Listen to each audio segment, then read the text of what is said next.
আসসালামু আলাইকুম সম্মানিত দর্শকবৃন্দ। আজকে আপনাদের সামনে যে ঘাসটি দেখানো হচ্ছে এটি সেই ইন্দোনেশিয়ান স্মার্ট নেপিয়ার ঘাস। দর্শক, এটি গরু, ছাগল অথবা ভেড়া, মহিষ যে কোনো গবাদি পশুর জন্য আপনারা চাষ করতে পারবেন। খুবই নরম এবং মিষ্টি ঘাস এবং রসালো স্বাদযুক্ত ঘাস।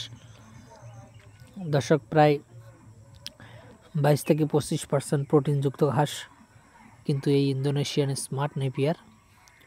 খুবই নরম এবং মিষ্টি রসালো, একেবারে আগা থেকে গোড়া পর্যন্ত সম্পূর্ণ অংশটাই মেশিন ছাড়া খাওয়ানো সম্ভব। তো দর্শক শ্রোতা, এটি বিশেষ করে ছাগল এবং গারল, পাশাপাশি যারা গাভীর খামার দিয়েছেন তাদের জন্য বেস্ট হবে।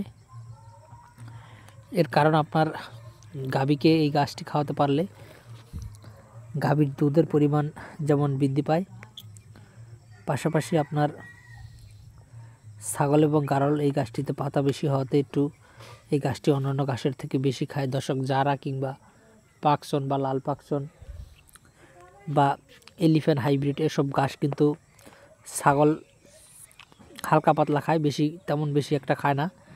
কিন্তু ইন্দোনেশিয়ান স্মার্ট নেপিয়ার ঘাসটি ছাগল এবং গারলের জন্য সবচেয়ে বেশি বেস্ট।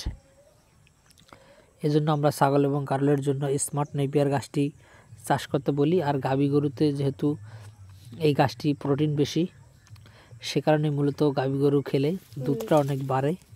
দর্শক, এটি কিন্তু 100% পরীক্ষিত একটি ফর্মুলা। সেটা আপনি যারা গাভী গরুকে এই ঘাসটা খাওয়ায় তাদের কাছ থেকেও জেনে নিতে পারেন যে আসলে এই ঘাসটি গাভী গরু খেলে গাভীর দুধ বৃদ্ধি পায়। দর্শক, আপনারা যারা গরু এবং ষাঁড় গরু এবং মহিষের জন্য ঘাস চাষ করবেন তাদের জন্য আমরা বলে থাকি যে জারা 1 হাইব্রিড ঘাসটি চাষ করবেন।